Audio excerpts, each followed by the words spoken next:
তাহলে এরা তাসবিহ বুঝে, আবার আমি যখন সুবহান আল্লাহ বলতেছি তখন এটাও বুঝতেছে। এই টিস্যু পেপার আমার সুবহান আল্লাহ বুঝে, কেন ও নিজেও সুবহান আল্লাহ বলতেছে। এটাই গায়েব। এই জন্য এটা সবচেয়ে পাওয়ারফুল। সব কিছু আপনার অধীনস্থ এক জিকির দিয়ে। সুবহানাল্লাযী সাখখারা লানা হাযা ওয়া মা কুন্না লাহু মুকরিনিন ওয়া ইন্না ইলা রাব্বিনা লামুনকালিবুন। এটা জিকির। এটা দিয়ে গাড়ি বিমান সব অধীনস্থ। মহাপবিত্র সেই সত্তা যিনি এই গাড়ি বিমান আমাদের অধীনস্থ করে দিয়েছেন। এই জন্য জিকির আপনাকে ব্যবহার করতেই হবে, বিশেষ করে সকালে এবং সন্ধ্যায়। এবং অনেক সময় দোয়ার চেয়ে জিকির পাওয়ারফুল হয়, এই জন্য দোয়াতে মানুষের নিজের কথা বেশি থাকে।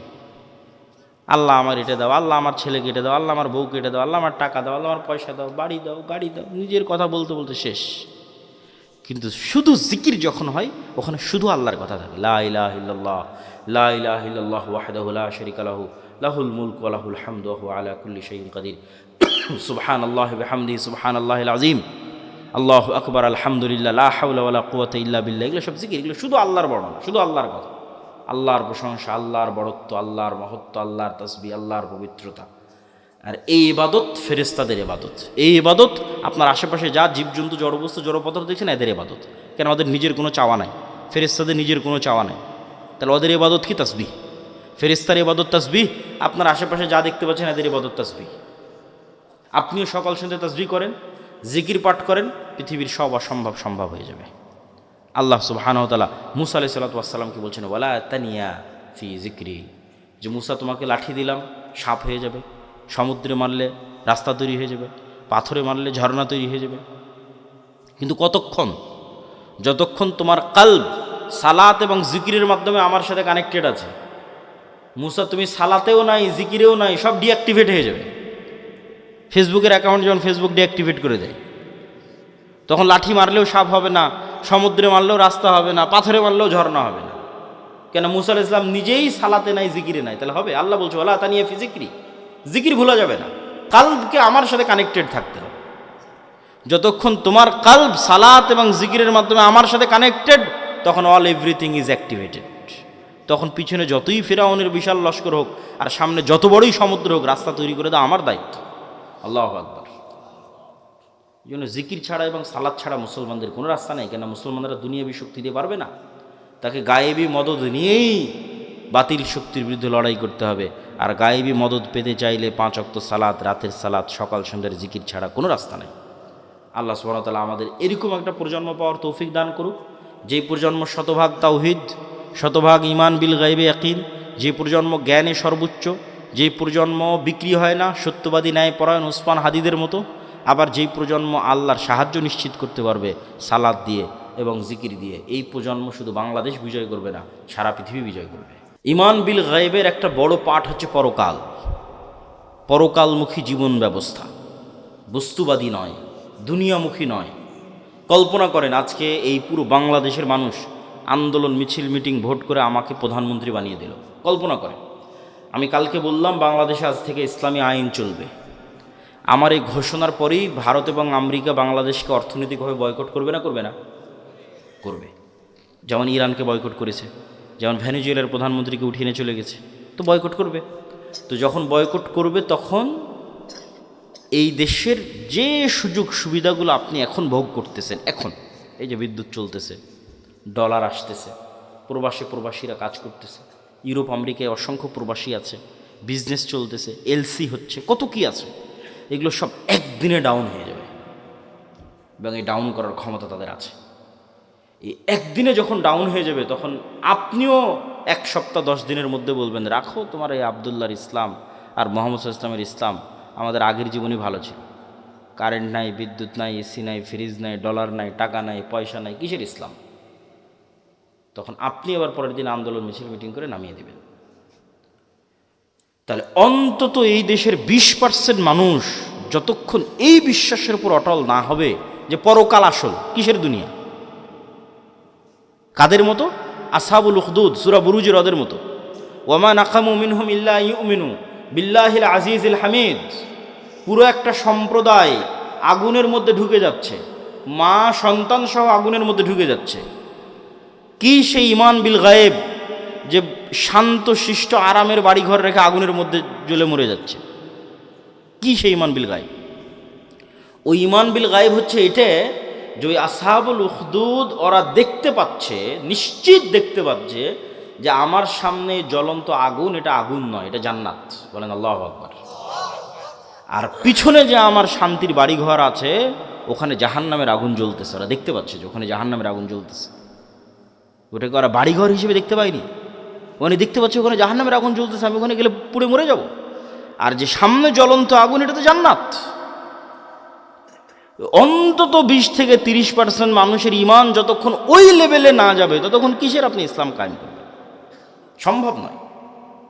বাংলাদেশের মানুষই এতটা দুর্নীতিগ্রস্ত, এতটা বস্তুবাদ, এতটা দুনিয়াবাদীর সাথে আক্রান্ত, এর আপনাকে টিকতে দিবে না। সম্ভব নয়। প্রত্যেকটা রন্ধ্রে রন্ধ্রে টাকার পাগল, ক্ষমতার নেশাগ্রস্ত লোকজন আছে। অন্তত 20% থেকে 30% মানুষের ঈমান লাগবে ঈমান বিল গায়েবে সর্বোচ্চ লেভেলের, পরকালমুখী, দুনিয়া বিমুখ। আর 20-30% মানুষের লাগবে পূর্ণাঙ্গ তাওহীদ। আল্লামা ইকবাল লিখেছেন, ये दौर अपने बराहिम की तलाश में है, যে আজকের যুগের মুসলমানদের সকল সমস্যার সমাধানের একটাই রাস্তা, এই যুগের ইব্রাহিম লাগবে। এই যুগের ইব্রাহিম কোথায়? আজ থেকে 5000 বছর আগে ইব্রাহিম আলাইহিস সালাতু ওয়াস সালাম এসেছিল, পূর্ণাঙ্গ শতভাগ তাওহীদে বিশ্বাসী। ওই পূর্ণাঙ্গ শতভাগ তাওহীদে বিশ্বাসী ইব্রাহিম কোথায়? আজকের মুসলিম উম্মার মধ্যে ওই ইব্রাহিম লাগবে। তাহলে মুসলমানদের মুক্তির যাত্রা শুরু হয়ে যাবে। হ্যাঁ, আপনাদের মতো যারা আহলে হাদিস এবং সালাফি আছে, তারা বড় শিরক, বড় বেদাত থেকে অনেকটাই মুক্ত, কিন্তু পূর্ণাঙ্গ শতভাগ তাওহীদের অনুসারী নয়। কিভাবে? এটা আপনাকে বুঝিয়ে বলি যে কেমনে আপনি পূর্ণাঙ্গ শতভাগ তাওহীদের অনুসারী নন। ঠিক আছে, আপনি কবর মাজারে গিয়ে সিজদা দেন না, তাবিজ কবজ ব্যবহার করেন না, কিন্তু এই আপনি বিড়ি সিগারেটে আসক্ত। তাহলে যখন আপনি বিড়ি সিগারেটে আসক্ত, তখন আপনার ইলাহ ওই বিড়ি সিগারেট। আমি বলি না, আল্লাহ নিজে কোরআনে বলেছে যে তার নফস ইলাহু হাওয়া, তার ইলাহ হচ্ছে তার নিজের অন্তরের কামনা। ঠিক আছে, আপনি কবরকে ইলাহ মানেননি, কিন্তু ইলাহ তো আপনার নিজের নফসকে বানিয়ে রেখেছে। ইলাহ তো কোনো অবৈধ প্রেমিকাকে বানিয়ে রেখেছে, ইলাহ তো টাকার নেশাকে বানিয়ে রেখেছে, ইলাহ তো ক্ষমতার নেশাকে বানিয়ে রেখেছে। ওই টাকার জন্য আপনি সব করতে পারেন, হালাল হারামের বাস বিচার নাই। ওই ক্ষমতার জন্য আপনি সব করতে পারেন, ওই নারীর জন্য সব করতে পারেন, মনের প্রবৃত্তি পূরণ করার জন্য সব করতে পারেন। তাহলে তো আপনি শতভাগ তাওহীদপন্থী নন। তাহলে তো আপনি ইব্রাহিম আলাইহিস সালাতু ওয়াস সালামের মতো হতে পারলেন না, যে ইব্রাহিম আলাইহিস সালাম এবং ইসমাঈল আলাইহিস সালাম আসলামা ওয়া তাল্লাহু লিল জাবিন, নিজের ইচ্ছার বিরুদ্ধে গিয়ে সন্তানকে জবাই করতেছে। আর সন্তান নিজের ইচ্ছার বিরুদ্ধে গিয়ে জবাই হওয়ার জন্য রাজি হয়ে যাচ্ছে। কেন? সিদ্ধান্তটা আল্লাহর। এটা হলো শতভাগ তাওহীদ, যে আল্লাহর সিদ্ধান্তের সামনে পরিপূর্ণ আত্মসমর্পণ। তাহলে শতভাগ তাওহীদপন্থী 20% থেকে 30% মানুষ, আর ঈমান বিল গায়েবে সর্বোচ্চ স্তরের 20-30% মানুষ হওয়া ছাড়া পূর্ণাঙ্গ ইসলামী বিপ্লব সম্ভব নয়। এই দাওয়াত আজকে আমি দিচ্ছি না, এই দাওয়াত শাহ ইসমাইল শহীদ দিয়ে গেছে আজ থেকে 100-150 বছর আগে। ওনার একটাই দাওয়াত ছিল যে আমাদের পূর্ণাঙ্গ ইসলামী বিপ্লবের আগে মানুষকে শতভাগ পূর্ণাঙ্গ তাওহীদে বিশ্বাসী হতে হবে, নাহলে পূর্ণাঙ্গ ইসলামী বিপ্লব সম্ভব নয়। শতভাগ তাওহীদে বিশ্বাসী এবং ঈমান বিল গায়েবে ইয়াকিন আছে এরকম 20-30% মানুষ লাগবে পুরো বাংলাদেশের। তাহলে এর উপর ভিত্তি করে পূর্ণাঙ্গ ইসলামী বিপ্লব কায়েম হবে। পূর্ণাঙ্গ ইসলামী বিপ্লবের সকল ক্রাইটেরিয়া রেডি আছে, শুধু ওই রকমের যোগ্য মানুষ নাই। তারপরে কি লাগবে? তারপরে আরও 2টা জিনিস লাগবে। এক, আমি পূর্ণাঙ্গ তাওহীদপন্থী মানুষ, ঠিক আছে, আমি পূর্ণাঙ্গ ঈমান বিল গায়ব অর্জন করলাম, ঠিক আছে, কিন্তু নেতা হওয়ার জন্য আরও 2টা জিনিস লাগে। ওই 2টা জিনিস পূরণ না করতে পারলে নেতা হতে পারবেন না। একটা হচ্ছে আল্লাহ সুবহানাহু ওয়া তাআলা এই পৃথিবী যেই ফাংশনের উপর ডেভেলপ করেছে, ওই ফাংশন আপনাকে ইউজ করতেই হবে। তো এই পৃথিবীতে নেতা হওয়ার ফাংশন হচ্ছে জ্ঞান এবং শিক্ষা, এটা আল্লাহই দিয়ে রেখেছে। এখন এই জ্ঞান এবং শিক্ষার বাটন যদি ইহুদি খ্রিস্টান চাপে, তাও ওরা নেতা হয়ে যাবে। এই জ্ঞান শিক্ষার বাটন যদি হিন্দু, ডোম, চামার, ম্যাথর, মুচির চাপে, ওরা নেতা হয়ে যাবে। আল্লাহ কখনো তার রুলস ভাঙ্গেন না। এখন এই নাটোর এই এলাকার নাম কি? নাটোর সাধুপাড়া এই অঞ্চলের যুবকেরা যদি মদ, বিড়ি, cigarette, TikTok video, YouTube, BPL, IPL, জুয়া, online betting, Free Fire, PUBG এগুলো নিয়ে ব্যস্ত থাকে, আর ওইদিকে ইসরায়েলের ইহুদি আর ইউরোপ আর আমেরিকার খ্রিস্টানরা যদি জ্ঞান অর্জনে ব্যস্ত থাকে ওদের সন্তানেরা, আল্লাহ বলবেন না, আল্লাহ তার রুলস ব্রেক করে বলবেন না যে ইহুদি খ্রিস্টান তোরা থাম, তোদের নেতা বানাবো না, আমার নাটোরের কিছু মদখোর জুয়াখোর বান্দা আছে ওদের নেতা বানাবো, এটা আল্লাহ করবেন না। নেতা হতে হলে গোলামির জিঞ্জির আপনাকে নিজে হাতেই ভাঙতে হবে, সেটা জ্ঞান এবং শিক্ষা। জ্ঞান এবং শিক্ষায় সর্বোচ্চ স্তর অর্জন করার চেষ্টা ছাড়া নেতা হওয়ার আর কোনো রাস্তা পৃথিবীতে নাই। নেতা হওয়ার এই রাস্তা আল্লাহ নির্ধারণ করেছে। তলুতকে আল্লাহ বলছেন বাস্তাতাং ফিল ইলমি ওয়াল জিসম, যে আমি তলুতকে বানু ইসরাইলের নেতা বানিয়েছি, জ্ঞানে বড় তাই, জ্ঞানে বেশি তাই। আদমকে ফেরেশতা এবং জিনের উপর শ্রেষ্ঠত্ব দিয়েছি, জ্ঞানে বেশি তাই। আল্লাহ সুবহানাহু ওয়া তাআলা নিজের রুবুবিয়ত এবং উলুহিয়তের চ্যালেঞ্জ দিয়েছেন তার জ্ঞান দিয়ে, সবার চেয়ে অসীম জ্ঞানের অধিকারী তিনি। তাহলে শক্তিশালী হওয়ার, নেতা হওয়ার রাস্তা জ্ঞান, যে গ্রহণ করবে সে নেতা হবে, আল্লাহ বাধা দিবেন না। আর মুসলমান যদি গ্রহণ না করে কি করার বলেন, কিছুই করার নেই। তাহলে 3 নম্বর রাস্তা হচ্ছে জ্ঞান অর্জন করতে হবে। 4 নম্বর রাস্তা সত্যবাদিতা এবং ন্যায়পরায়ণতায় অটল থাকতে হবে, পাহাড়ের মতো। যেটা দিয়ে আলোচনা শুরু করেছি যে 2 নম্বরই ধোঁকাবাজি, এগুলো যে গণতন্ত্র এবং সুদ থেকে আসে, ওটার বিপরীতটাই হচ্ছে সত্যবাদিতা, ন্যায়পরায়ণতায় অটল থাকা, ওসমান হাদিদের মতো। কিন্তু মুসলমানদেরকে আমরা ইসলামটা বুঝাতেই পারলাম না। বাংলাদেশের OC, DC, SP, AC land, sub registrar, সচিবালয়ে কত সচিব বসে আছে, আমরা তো বাহির থেকে তো এসে আর আমাদের কেউ গোলাম করতেছে না, আমাদের লোকজনই তো গোলাম, বাংলাদেশের নাগরিকেরাই তো গোলাম, বাহির থেকে এসে কেউ গোলাম করতেছে না তো। এই সমস্ত পদে যারা বসে আছে এরা টাকার কাছে বিক্রি হয়ে যায়, অথচ এরা সালাত আদায় করে, এরা হজ করে, এরা ওমরা করে, এরা মসজিদ মাদ্রাসায় যে কমিটি, বিশেষ অতিথি, প্রধান অতিথি, এরা সবাই আছে, কিন্তু নিজ চেয়ারে যখন বসতেছে তখন 2 নম্বরই করতেছে। তাহলে এরা কি মনে করেছে? এরা মনে করেছে ঠিক আছে, আমি সচিবালয়ে বসে এসিল্যান্ড, সাব রেজিস্ট্রার যা আছে সব হয়ে যত পারি 2 নম্বরই সুদ ঘুষ দিয়ে টাকা ইনকাম করব, আর নামাজ পড়ে হজ করে আর দান করে ওটাকে মাফ করে নেব। নাউজুবিল্লাহি মিন যালিক। তাহলে আমরা হুজুররা এটা বুঝাতে পারিনি, আলেম ওলামা বুঝাতে পারিনি যে ইসলাম কি। এটা তো মুনাফিকই, সে তো মুনাফিক, তার অন্তরে তো ইমানই ঢোকেনি। তার সালাত কি, তার সিয়াম কি, তার হজ কি, সে তো মুনাফিক। রাসূলুল্লাহ সাল্লাল্লাহু আলাইহি ওয়াসাল্লামের স্পষ্ট হাদিস, ইজা তুমিনা খানা, তাকে যে আমানতের দায়িত্ব দেওয়া হয়েছে ওটার খেয়ানত করেছে মুনাফিক, ওর অন্তরে ইমান ঢোকেনি। লা ঈমান লিমান লা আমানাতা লাহু। তাহলে মুনাফিকের হারাম টাকার, দুর্নীতির টাকার কিসের ইবাদত?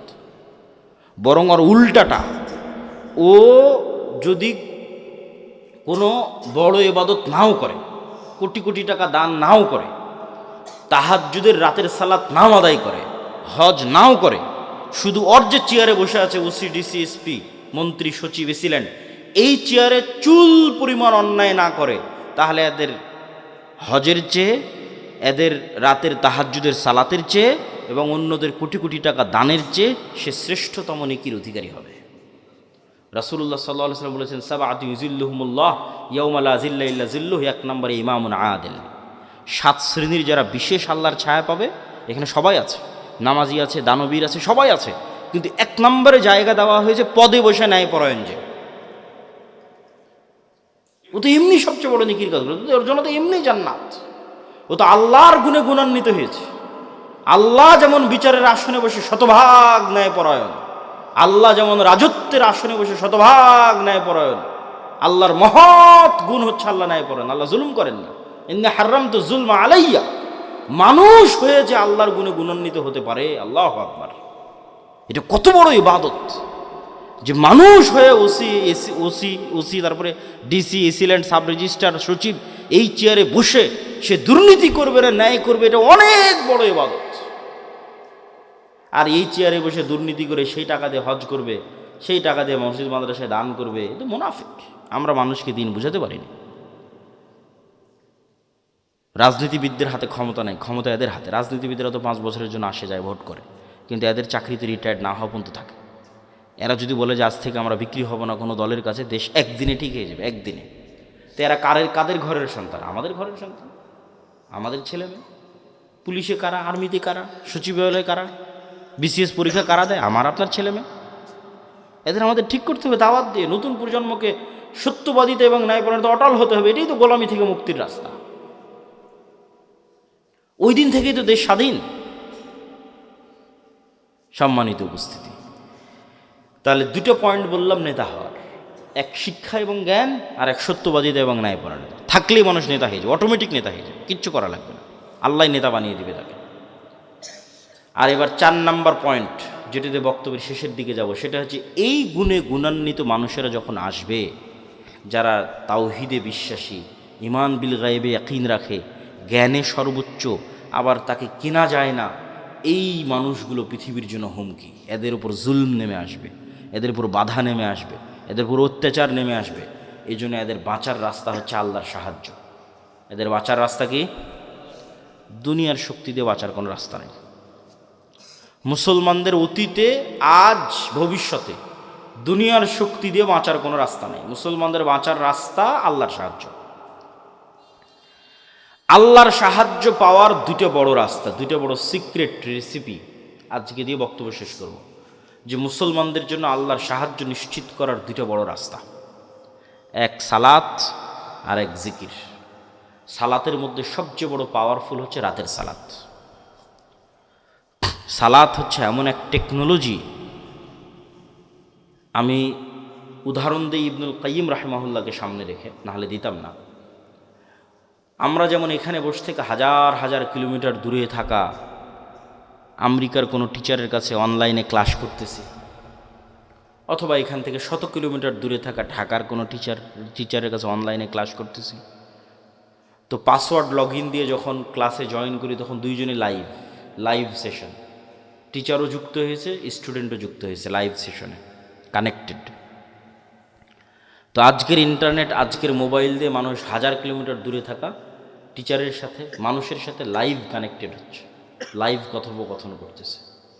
তো সালাত এটার চেয়ে তো হাজারো লক্ষ কোটি গুণ উন্নত লেভেলের প্রযুক্তি, যা দুনিয়াতে থাকা মানুষকে 7 আসমানের উপরে থাকা রব্বুল আলামিনের সাথে লাইভ কানেক্টেড করে দেয়। সরাসরি মানুষ যখন সালাতে দাঁড়ায় এবং চোখ যখন সিজদার দিকে, অন্তর যখন আল্লাহর দিকে নিবদ্ধ, তখন রব্বুল আলামিনও তার মুখোমুখি হয়ে যান। দুনিয়াতে থেকে 7 আসমানের সাথে সরাসরি লাইভ কথোপকথনের প্রযুক্তি হচ্ছে সালাত। এই জন্য নবীরা সবসময় সালাতের আশ্রয় নিয়েছে। সূর্যগ্রহণে সালাত, চন্দ্রগ্রহণে সালাত, বৃষ্টি প্রার্থনায় সালাত, জানাজায় সালাত, বিপদ আপদে সালাত, রাতে সালাত। রাসূলুল্লাহ সাল্লাল্লাহু আলাইহি ওয়াসাল্লাম বদরের যুদ্ধের আগের দিন লম্বা রাতের সালাত আদায় করেছেন। আবু বকর রাদিয়াল্লাহু তাআলা আনহু বলছেন, কাফাকা মুনাশাদাতাকা রাব্বাক, হে রাসূলুল্লাহ, হে আল্লাহর নবী, আপনি নবী হয়ে আল্লাহর কাছে এত মোনাজাত করা লাগে, এত দোয়া করা লাগে, যথেষ্ট হয়েছে, বাস, আর করার দরকার নাই, আল্লাহ তো আপনাকে এমনি সহযোগিতা করবে। তাহলে কি পরিমাণ লম্বা রাতের সালাত মুহাম্মদ সাল্লাল্লাহু আলাইহি ওয়াসাল্লাম আদায় করেছেন, আর কি পরিমাণ দোয়া আল্লাহ সুবহানাহু ওয়া তাআলার কাছে করেছেন, যে আবু বকর রাদিয়াল্লাহু তাআলা আনহুর মতো সাহাবী এই দোয়ায় ক্লান্ত হয়ে গেছে, এই রাতের সালাতে ক্লান্ত হয়ে গেছে।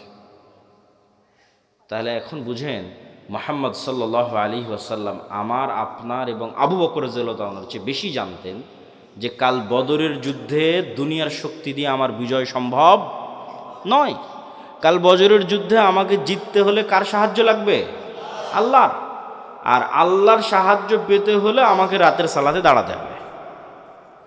তাহলে পৃথিবীর সর্বশ্রেষ্ঠ রাসূল, সর্বশ্রেষ্ঠ মানুষ আল্লাহর সাহায্য নেবেন, এই জন্য রাতে ঘন্টার পর ঘন্টা রব্বুল আলামিনের সামনে দাঁড়িয়ে আছেন। আর আমি এবং আপনি রাতের সালাত তো বহু দূরের কথা, 5 ওয়াক্ত সালাত আদায় না করেই শুধু ভোট দিয়ে ইসলাম বিজয় হয়ে যাবে, আর মিছিল করে আর তাকবীর দিয়ে ইসলাম বিজয় হয়ে যাবে। এটা সম্ভব নয়। ওই যেমন বলেছে 20-30% মানুষ শতভাগ তাওহীদপন্থী লাগবে, 20-30% ঈমান বিল গায়েব লাগবে, ঠিক তেমন তার পাশাপাশি 5 ওয়াক্ত সালাত আদায়কারী এবং রাতের সালাতে অভ্যস্ত মানুষ লাগবে। যে সালাতে নাই, ও আল্লাহর গন্তির মধ্যে নেই। আর আবার ইসলাম কি, আর আবার বিপ্লব কি, আর আবার বিজয় কি, আর আবার খেলাফত করে, আবার শাসন কি, কিচ্ছু নেই। যে সালাতে নাই সে আল্লাহ সুবহানাহু ওয়া তাআলার গণনার মধ্যেই নাই, ওর জন্য আল্লাহর সাহায্য নাই। ও ভাগাড়ে পড়ে মারা গেল, কি ওকে কেউ উঠিয়ে নিল, কি গোলাম হয়ে গেল, সেটাও আল্লাহর দেখার নেই। আল্লাহ সুবহানাহু ওয়া তাআলার সাথে কানেক্টেড থাকা ছাড়া, আল্লাহর সাহায্য নেওয়া ছাড়া মুসলমানদের বিজয়ের কোনো রাস্তা নাই। আর আল্লাহর সাহায্য নেওয়ার জন্য সালাত আদায় করতেই হবে, আল্লাহর খাতায় নাম থাকতেই হবে। আল্লাহ আপনাকে চিনেই না, কিসের সাহায্য করবে আপনাকে? তো যে সালাতে নেয় হয়তো আল্লাহ সুবহানাহু ওয়া তাআলা চিনবেই না। সম্মানিত উপস্থিতি, এই জন্য সালাত মোস্ট পাওয়ারফুল। আর সালাতের মধ্যে সবচেয়ে পাওয়ারফুল হচ্ছে রাতের সালাত। আমরা যেমন আমাদের ফোন, এই যে হাতে ফিঙ্গারপ্রিন্ট দিয়ে ফোন ওপেন হয়ে যাচ্ছে, পাসওয়ার্ড দিয়ে ফোন ওপেন হয়ে যাচ্ছে, ফেস ভেরিফিকেশন দিয়ে ফোন ওপেন হয়ে যাচ্ছে, 5 স্টার হোটেলে গেলে কার্ড পাঞ্চ করলে ওপেন হয়ে যাচ্ছে। তো এগুলো সব লক ওপেন হওয়ার সিস্টেম পৃথিবীতে। তো কল্পনা করেন যে আমরা পৃথিবীর অত্যাধুনিক প্রযুক্তির একটা দরজার সামনে দাঁড়িয়ে আছি। এর চেয়ে অত্যাধুনিক প্রযুক্তির দরজা পৃথিবীতে নাই। ওই দরজা ওপেন করতে হলে বিভিন্ন varieties type of password use করতে হয়। যেমন নির্ধারিত সময়ে আসতে হয়, নির্ধারিত সময় ছাড়া খুলে না। আবার নির্ধারিত ফরম্যাট ছবি, পিকচার ওখানে আপলোড করা আছে, ওইটার সাথে মিলতে হয়। আবার ওই প্রতিটা ফরম্যাটের সাথে নির্ধারিত সাউন্ড আছে, ওটাও মিলতে হয়। যেমন ধরেন আমি এই ফরম্যাটে দাঁড়ালাম, এটার সাথে একটা সাউন্ড আছে আলহামদুলিল্লাহ রাব্বিল আলামিন। রুকুর ফরম্যাটে দাঁড়ালাম, ওটার সাথে একটা সাউন্ড আছে সুবহান রাব্বিল আযীম। টাইম মিলতে হবে, ফরম্যাট মিলতে হবে, আওয়াজ মিলতে হবে, তারপরে ওই দরজাটা খুলবে, তার আগে দরজা খুলবে না। তো এইরকম সালাত এর চেয়েতেও টপ লেভেলের উন্নত প্রযুক্তি, যা রব্বুল আলামিনের সাহায্যের দরজা, রব্বুল আলামিনের সাথে যোগাযোগের দরজা উন্মুক্ত করে দেয় হচ্ছে সালাত। এই সালাত ছাড়া আমাদের বাঁচার কোনো রাস্তা নেই, সালাত ছাড়া আমাদের উদ্ধার হওয়ার কোনো রাস্তা নেই। 2 নম্বর হচ্ছে জিকির। জিকিরের মধ্যে সবচেয়ে গুরুত্বপূর্ণ হচ্ছে সকাল সন্ধ্যার জিকির। সকাল সন্ধ্যার জিকির দিয়ে আল্লাহ কোরআন পরিপূর্ণ করে রেখেছে, যদিও আমরা এটাকে খুবই অবহেলা করি। সকাল সন্ধ্যার জিকির। জিকির কেন পাওয়ারফুল? জিকির কেন পাওয়ারফুল এটা বুঝতে হলে আপনাকে বুঝতে হবে আওয়াজ কেন পাওয়ারফুল, সাউন্ড কেন পাওয়ারফুল। সাউন্ড কি আবার পাওয়ারফুল হতে পারে? আওয়াজ কি পাওয়ারফুল হতে পারে? শব্দ এবং বাক্য কি পাওয়ারফুল, শক্তিশালী হতে পারে? এটাই আগে বুঝতে হবে। আজকের আধুনিক সভ্যতা টিকে আছে, এই যে ক্যামেরা, এই যে মোবাইল, কম্পিউটারের টিকে আছে এই আলোর তরঙ্গের মধ্যে ডাটা ট্রান্সফার করার ক্ষমতা, এটার উপর। আমি এখানে বলতেছি, আমার এই কথাটা আলোর মধ্যে দিয়ে এই মোবাইল হয়ে, নেটওয়ার্কের টাওয়ার হয়ে আমেরিকায় গিয়ে এখন বাজতেছে, ইউরোপ, সৌদি, কুয়েত, কাতার, ঢাকা, রাজশাহী থেকে এখনই বাজতেছে। তো এই যে এই আলো যে আমার এই কথা বহন করতে পারে, ডাটা ট্রান্সফার করতে পারে, এটা আমরা জানতাম না, মানুষ জানতো না, এটা আগে থেকেই ছিল। ওটা আমরা জেনে কাজে লাগাতে পেরেছি, এটাই আমাদের আধুনিক সভ্যতা, এটার উপরে টিকে আছে। আর একটা প্রযুক্তি যেগুলোর ধারে কাছে বিজ্ঞান নাই, কিন্তু এটা সবচেয়ে উন্নত প্রযুক্তি, সেটা হচ্ছে শব্দভিত্তিক, আওয়াজ ভিত্তিক প্রযুক্তি, যেটার কিছু জ্ঞান আল্লাহ সুলাইমান আলাইহিস সালাতু ওয়াস সালামকে দিয়েছিলেন। কিছু জ্ঞান, যেমন আমি এতক্ষণ যে চিল্লাচ্ছি, আমি কিন্তু শব্দ এবং আওয়াজই উচ্চারণ করতেছি। এখানে যদি একটা চাইনিজ বসে থাকতো, ও খেলে আওয়াজই শুনতে পেত। আবার এখানে বসে যদি একটা চাইনিজ বক্তব্য দিত, আপনি খেলে আওয়াজই শুনতে পেতেন, তাই নয় কি? সেটাই। তাহলে ঠিক কোনো এক স্টাইলের আওয়াজ উচ্চারণ করলে ওই পিঁপড়াও বুঝবে, সেই স্টাইলের আওয়াজ আমি জানি না। কোনো এক স্টাইলের আওয়াজ উচ্চারণ করলে পাখিও বুঝবে, আমি জানি না।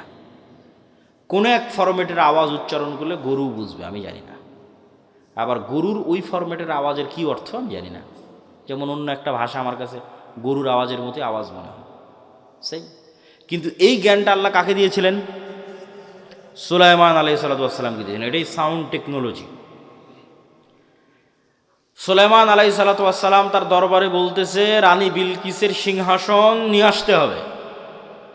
ক্বালা ইফরিতুম মিনাল জিন, ইফরিত নামক জিন দাঁড়িয়ে বলল, আমি এই সিংহাসন নিয়ে আসবো, আপনি যে বসে আছেন এই বসে থেকে দাঁড়ানোর পূর্বে সিংহাসন নিয়ে আসবো। এই কথা সুলাইমান আলাইহিস সালামের পছন্দ হয়নি। সুলাইমান আলাইহিস সালাম আরও দ্রুত চান। আল্লাযী ইনদাহু ইলমুম মিনাল কিতাব। তখন আরেকজন বলল, ওই আরেকজন জিন না মানুষ তা কোরআনে উল্লেখ নাই। কোরআনে এভাবে উল্লেখ আছে যে যাকে আল্লাহ কিতাবের জ্ঞান দিয়েছিলেন সে বলল। যাকে আল্লাহ কিসের জ্ঞান দিয়েছিলেন? কিতাবের জ্ঞান দিয়েছিলেন। সে বলল চোখের পলক পড়ার পূর্বে রানী বিলকিসের সিংহাসন আপনার সামনে উপস্থিত হয়ে যাবে। আল্লাহু আকবার। তো আয়াতের বিবরণের আন্দাজে বলতেছে যে জিন চেয়েছিল গায়ের শক্তিতে আনতে, ইফরিত চেয়েছিল গায়ের জোরে যত দ্রুত আনা যায়, উড়ে যাব, উড়ে নিয়ে আসবো। আর আল্লাযী ইনদাহু ইলমুম মিনাল কিতাব, যার কাছে কিতাবের জ্ঞান ছিল, গায়ের জোরে আনেনি, জ্ঞানের জোরে এনেছে। আমি মনে হয় বুঝাতে পারলাম না কথা, কি আমার বুঝতে পারছেন? কোরআনের ধারা বিবরণীতে বোঝা যাচ্ছে যেই লোক চোখের পলকে নিয়ে আসলো, এ গায়ের জোরে আনেনি, কিসের জোরে এনেছে? জ্ঞানের জোরে। সে জ্ঞান কি? কিতাবের জ্ঞান। কিতাবের সে বিশেষ জ্ঞান কি? কিছু কিছু মুফাসসির লিখেছে যে কিতাবের জ্ঞান হচ্ছে লাউহে মাহফুজের বিশেষ কিছু জিকির তার জানা ছিল। বলেন আল্লাহু আকবার। আল্লাহু আলাম। কিন্তু জ্ঞানের উপর ভিত্তি করে সেই কাজটা করেছে। তো বিশেষ কোনো সাউন্ড, বিশেষ কোনো জিকির যেটা ব্যবহার করে সে চোখের পলকে ওই সিংহাসনকে ওখান থেকে উঠিয়ে সুলাইমান আলাইহিস সালামের কাছে নিয়েছে, যেই জ্ঞান কিতাবের জ্ঞান, বিশেষ কোনো কিতাবের জ্ঞান তার কাছে ছিল। তো sound most powerful all over the world, সবচেয়ে পাওয়ারফুল। আল্লাহ সুবহানাহু তাআলা পৃথিবী ধ্বংস করার যে সিস্টেম তৈরি করেছেন, সেই সিস্টেম আওয়াজ ভিত্তিক। ইসরাফিল বাঁশিতে ফু দিবে, আওয়াজ তৈরি হবে, সে আওয়াজে আসমান জমিন নক্ষত্র গ্রহরাজি সূর্য চন্দ্র সব ভেঙে চৌচির হয়ে যাবে।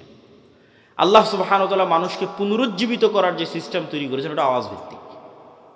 ফেরেশতা জিন মানুষ সব যখন মারা যাবে, কতদিন এভাবে মৃত অবস্থায় থাকবে আল্লাহ ভালো জানে। কুল্লুমান আলাইহা ফান ওয়া ইয়াবকা ওয়াজহু রাব্বিকা যুল জালালি ওয়াল ইকরাম।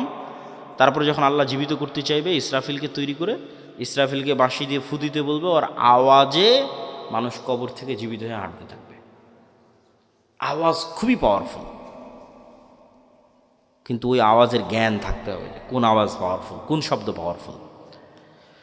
তো আল্লাহ সুবহানাহু তাআলা উম্মতে মুহাম্মাদিকে সবচেয়ে বড় পাওয়ারফুল জিনিস দিয়ে দিয়েছে, যেটা মূসা আলাইহিস সালামের লাঠির চেয়ে পাওয়ারফুল, যেটা মূসা আলাইহিস সালামের পাথরের চেয়ে পাওয়ারফুল, যেটা বানু ইসরাইলের তাবুত কোরআনে আছে দেখবেন। এই তাবুত এখন এই ইহুদিরা খুঁজে পাগলের মতো, কোথায় সেই তাবুত? এরা মনে করে যে এই মসজিদে আকসার মাটির নিচে তাবুত রাখা আছে। ওই তাবুত একটা বাক্স, যেই বাক্সে মূসা আলাইহিস সালামের লাঠি ছিল, যেই বাক্সে মূসা আলাইহিস সালামের ওই পাথর ছিল, যে পাথর থেকে 12টা ঝর্ণা তৈরি হয়েছিল, ঠিক আছে, মূসা আলাইহিস সালামের কাপড় চোপড় ছিল, এরকম আরও কিছু মুজিজা সম্বলিত জিনিস বিভিন্ন নবী রাসূলের এই তাবুত নামক বাক্সের মধ্যে ছিল। যে যুদ্ধে ওরা এই তাবুত বাক্স নিয়ে যেত, ওই যুদ্ধে ওদের বিজয় হয়ে যেত। ওই বাক্স ওরা হারিয়ে ফেলেছে, ওই বাক্স ওরা এখনও খুঁজতেছে। তো ওই তাবুত বাক্সের চেয়ে আর ওই মূসা আলাইহিস সালামের লাঠির চেয়ে আর ঈসা আলাইহিস সালামের হাতের মাধ্যমে যে মানুষ জীবিত হয়ে যেত, সেটার চেয়ে মোস্ট পাওয়ারফুল জিনিস হচ্ছে এইটা। কি জন্য? এটা সরাসরি আল্লাহর নিজের আওয়াজ। বলেন আল্লাহু আকবার। কোরআন সরাসরি আল্লাহ সুবহানাহু তাআলার নিজের সাউন্ড, আল্লাহর শব্দ, আল্লাহর বাক্য, যা জিব্রাইল হয়ে মুহাম্মদ সাল্লাল্লাহু আলাইহি ওয়াসাল্লাম আমাদের পর্যন্ত পৌঁছেছে। আল্লাহু আকবার। আর আল্লাহ সুবহানাহু তাআলার শব্দ এবং বাক্যের চেয়ে পাওয়ারফুল কিছু নাই পৃথিবীতে। সব অসম্ভব সম্ভব হয়ে যাবে। এই জন্য শ্রেষ্ঠতম জিকির হচ্ছে কোরআন। পৃথিবীর সব অসম্ভব সম্ভব করা সম্ভব আল্লাহ সুবহানাহু ওয়া তাআলার জিকির দিয়ে। সম্মানিত উপস্থিতি, বক্তব্যের শেষের দিকে চলে এসেছে। আজকে যা আলোচনা আপনাদের সামনে করতেছি, এই প্রায় সব আলোচনাই আমার আল্লাহর পথে যাত্রা এই বইয়ের মধ্যে লেখা আছে, দলিল সহ। আজকে তো অত দলিল আলোচনা করতে পারলাম না। এই বইটা প্রত্যেকটা মসজিদ, স্কুল, কলেজ, ইউনিভার্সিটি, লাইব্রেরি, দাওয়া সেন্টারে রেখে সপ্তাহে অন্তত একদিন 1 পৃষ্ঠা 2 পৃষ্ঠা করে পাঠ চক্র করা উচিত, পড়া উচিত, দার্স দেওয়া উচিত। এর সাথে কোনো দল মত কোনো কিছুর সম্পর্ক নাই। সব মুসলমানের জন্য, জানার জন্য, জ্ঞান অর্জনের জন্য, ঈমান বিল গায়ব এবং তাওহীদে ইয়াকিন তৈরি করার জন্য, এবং মুসলমানদের গোলামি থেকে আজাদির জন্য কি দরকার তা জানার জন্য প্রত্যেক মসজিদ, প্রত্যেক মাদ্রাসা, স্কুল, কলেজ, ইউনিভার্সিটি, দাওয়া সেন্টার, লাইব্রেরিতে রেখে অন্তত প্রতি সপ্তাহে 1-2 পৃষ্ঠা করে পড়া উচিত।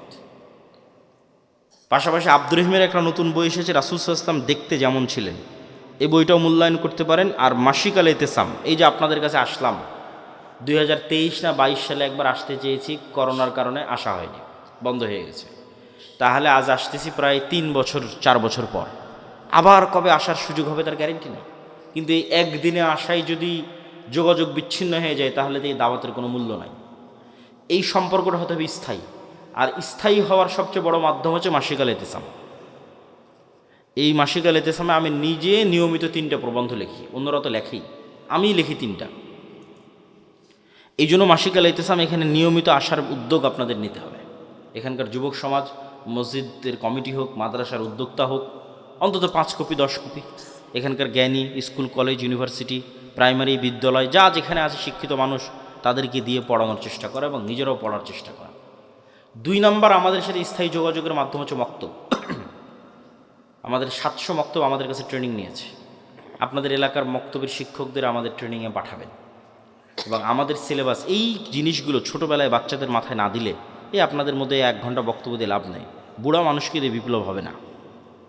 আমাদের নতুন প্রজন্মকে তৈরি করতে হবে, এই জিনিসগুলো তাদের মাথায় এখন থেকেই দিতে হবে। আর এটার জন্য শুধু মাদ্রাসায় 2% ছেলে মেয়েকে পড়িয়ে লাভ হবে না। শতভাগ মুসলমানের সন্তানের মাথায় দেওয়ার জন্য শতভাগ মসজিদে মক্তব লাগবে, এবং সেটা যদি আমাদের সিলেবাসে হয় তাহলে আমরা এটাকে সবচেয়ে বেস্ট মনে করি। আর 3 নম্বর, এরকম মাদ্রাসাগুলোকে সহযোগিতা করার জন্যই রবেদাতুল মাদারিস সালাফিয়া, এক ব্যতিক্রম প্রশিক্ষণের আয়োজন করলাম আমরা রবেদাতুল মাদারিস সালাফিয়া থেকে। জামিয়া সালাফিয়ার অধিভুক্ত হওয়ার মাধ্যমে যে প্রায় 65-70 শিক্ষা প্রতিষ্ঠান আমাদের অধিভুক্ত হয়েছে, তাদের 150-র কাছাকাছি শিক্ষক 1 সপ্তাহব্যাপী বিভিন্ন জ্ঞান এবং শিক্ষা কেন্দ্রিক তারা ট্রেনিং পেয়েছে আমাদের কাছে জামিয়া সালাফিয়া। আমাদের কাজই হচ্ছে শিক্ষা এবং জ্ঞান কেন্দ্রিক একটা বিপ্লব বাংলাদেশে তৈরি করা, জ্ঞান এবং শিক্ষা ছড়িয়ে দেওয়া। তো এই বিভিন্নভাবে জামিয়া সালাফিয়ার সাথে, দাওয়াইল আল্লাহর সাথে, মাসিক আল ইতিসামের সাথে আপনাদের স্থায়ী সম্পর্ক তৈরি হলে সেটাই হবে প্রকৃত কাজ, প্রকৃত অর্থে কাজ। তো আমরা আলোচনা করছিলাম জিকির কেন শক্তিশালী, তার লাস্ট 2টা পয়েন্ট খুব ভালো লাগবে, অধৈর্য হওয়ার কিছু নাই। জিকির কেন শক্তিশালী, লাস্ট পয়েন্ট। আল্লাহ সুবহানাহু ওয়া তাআলা বলছেন ইউসাব্বিহু লিল্লাহি মা ফিস সামাওয়াতি ওয়া মা ফিল আরজ। আসমান জমিন এবং তার মধ্যে যা কিছু আছে, এই টিস্যু, এই লিফলেট, এই প্যান্ডেল, এই জামা কাপড়, এই মাটি, এই ক্যামেরা, লাইট, সব 24 ঘন্টা আল্লাহর তাসবিহ পাঠ করতেছে। আল্লাহু আকবার। এবং এই তাসবিহ পাঠের আওয়াজ হচ্ছে, এটাই তো আওয়াজ কেন্দ্রিক প্রযুক্তি। আপনি যেমন পিঁপড়ার চলার আওয়াজ শুনতে পাচ্ছেন না, এরকম এদের তাসবিহ পাঠের আওয়াজ শুনতে পাচ্ছেন না। কিন্তু এই পিঁপড়ার চলার আওয়াজ তো 10 কিলোমিটার দূরে থাকা হাতিও শুনতে পাচ্ছে, কিন্তু আপনি তো পাচ্ছেন না। আল্লাহরই কিছু প্রাণী আছে যারা পিঁপড়ার চলার আওয়াজ শুনতে পাচ্ছে। এটা আমাদের শ্রবণ শক্তির ঘাটতি, এই জন্য তো এটা গায়েব। এই জন্য তো গায়েবের জ্ঞান আল্লাহ কোরআনে দিয়েছে, এটা গায়েবের নলেজ। আল্লাহ বলতেছে এগুলো সব তাসবিহ পাঠ করতে